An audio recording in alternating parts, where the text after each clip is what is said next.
Hello everyone. So how do we start a message on WhatsApp on an Android phone?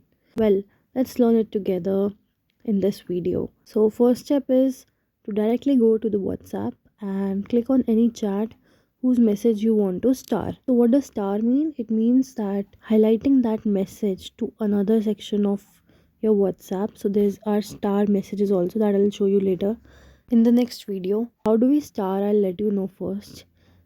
You have to select the message and there's a star button if you see on the top once you select the message, right beside that arrow and that information icon, right?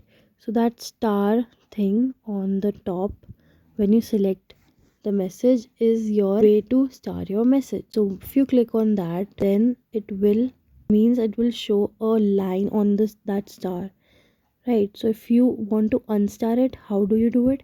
You just click on the same the star with the line going across it, right? And your message will unstar. So this feature actually helps you to keep your information on a separate area of WhatsApp so that you can quickly find it or keep it and save. Like if you want to save a password, you send it to yourself and you just star it. That's it for this video. Thank you so much for watching. See you in the next video. Ta-da!